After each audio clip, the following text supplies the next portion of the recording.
Hello, everyone, and welcome to This Explainer. I am absolutely thrilled to have you here today. If you're the kind of person who loves understanding how things are built from the ground up, and specifically how we teach the next generation to actually build the digital infrastructure of our future, well, you are in the exact right place. Okay, let's dive into this. Today, we're unpacking a really fascinating educational resource.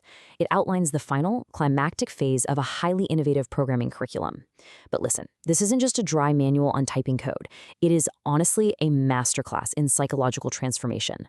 We're going to look at how this curriculum takes students and fundamentally rewires how they interact with technology every single day. So there's this really sharp contrast sitting right at the heart of this curriculum. On one side, we have passive players. On the other, active creators. And this is the entire philosophical foundation of what we're analyzing today. The text explicitly states that the whole goal is to transform students from being mere consumers of digital media, the people who just scroll, click, watch, and play, into the people who actually build those experiences from scratch. It establishes incredibly high stakes for modern coding education. It's not just about learning a technical skill. It's a complete paradigm shift in identity. Think about how much time we all spend just consuming, right? This curriculum aims to change that dynamic entirely. It's about looking at a piece of software and no longer seeing closed-off magic, but seeing an open architecture that you yourself can manipulate, design, and control. Section 1. The heroic coding journey. How do you actually get a student to make that massive leap from passive to active? Well, you definitely don't do it with a dry, boring technical manual. You frame it as an adventure. And this brilliantly illustrates the core mission statement we pulled directly from the source materials. Transform students from passive players into active creators. When you frame the learning process as a heroic journey, like this curriculum does, you're giving the student a narrative to really latch onto. They aren't just memorizing syntax rules or reading dry documentation, they are the protagonists in an epic, ascending quest. Every challenge they face in the code, every frustrating bug they manage to squash, is effectively a monster defeated on their hero's journey. It's just a genius way to maintain engagement and motivation when the material gets logically complex, which, let's be honest, in programming, it inevitably does. Moving on to Section 2, Stages of Mastery. Now, what's really interesting about this slide is how this journey is mapped out over time into 3 distinct stages of mastery. The source material categorizes the student's progression strictly through this timeline. You don't just jump straight to building a complex video game. You ascend logically, level 1, level 2, and then level 3. By charting it out visually like this, the curriculum gives the students clear, attainable milestones. It takes the overwhelming, sometimes totally intimidating world of computer programming and demystifies it into a very digestible, logical progression arc. Let's break down exactly what happens at each of these individual levels and what a student is expected to achieve. We start right at level 1, where the student assumes the role of the explorer. I absolutely love this terminology. According to the text, this is the stage of learning the language and engaging in language exploration. Think about it. When you land on a new continent, you don't instantly start building a skyscraper, right? You explore. You figure out the terrain. For a coding student, this means getting comfortable with the very basic vocabulary and syntax of programming. They're looking around, poking at the code, seeing what happens when they change a variable, maybe turning a character's shirt from red to blue or making some text appear. They're just familiarizing themselves with the digital environment. It's safe, it's intensely curious, and it is the absolutely essential first step. Once they've mapped out that initial terrain, the explorers level up to level 2, the builder. The source notes that this is the stage of functional building, and it specifically highlights making their very first loop. Now, this is a massive cognitive leap.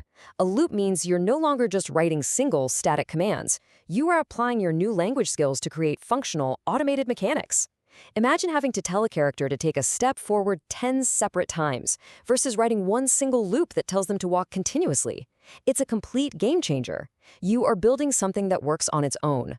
The student is essentially putting on their hard hat and laying down the essential mechanical bricks that make programs actually run dynamically. And finally, we reach the absolute pinnacle of the ascent. Level 3, the architect. The text defines this as the stage of structural design, where the student is tasked with creating a full story or game. An architect doesn't just lay bricks like the builder. They envision the entire structural framework. This requires total synthesis. The student has to take the language they explored in level 1, the automated mechanics they built in level 2, and synthesize all of it to design a complete, cohesive, interactive experience. For example, they might combine that walking loop we just talked about with a scoring system, interactive obstacles, and a dynamic background. They aren't working on isolated fragments anymore. They are orchestrating a whole system. Section 3. Building the magic world. This is where all those skills come together. This is where all that structural design from the architect phase actually materializes into a final project. The curriculum uses this highly empowering terminology. It asks the students to build their first magic world. Notice the deliberate language choice there. It isn't asking them to complete a final assignment or submit a final code repository. No, it's asking them to bring an entirely original digital world to life. It appeals directly to their imagination and creativity. It completely elevates the coding process, making the synthesis of their technical skills feel way less like a strict academic test, and much more like an act of pure, unbounded creation. And the best part? They aren't doing this in a vacuum. The curriculum leverages some incredible tools and resources here. The text explicitly mentions directing students to popular, accessible platforms like Scratch and Code.org, which are perfect, welcoming environments for early architects. But what's truly fantastic is how the materials encourage tapping into community-driven motivation. The script specifically highlights utilizing the vibrant, infectious energy of the coding train. If you're familiar with that community, you know it's all about high-energy, joyful coding filled with bright colors and enthusiastic problem solving. By infusing the curriculum with this specific type of community enthusiasm, the final project becomes a massive celebration of their new skills.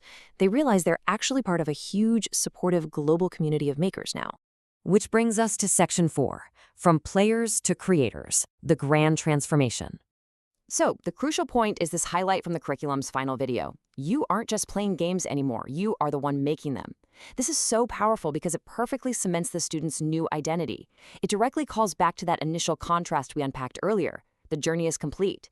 That profound transition from passive consumption to active creation is totally finalized. The student has successfully ascended from an explorer just looking at the syntax, to a builder making functional loops, to a full-fledged architect of their own interactive digital realm. And that brings us to the end of our analysis. The sheer brilliance of this curriculum is how seamlessly it blends technical instruction with a deeply empowering psychological narrative. It proves that learning to code is as much about changing your worldview as it is about learning a computer language. It's about recognizing your own agency in a digital age. So, I want to turn this directly over to you. Think about the platforms and the logic we've discussed today. Now that you understand the tools and the journey, what magic world will you architect next? Keep exploring, keep building, and I will see you in the next explainer.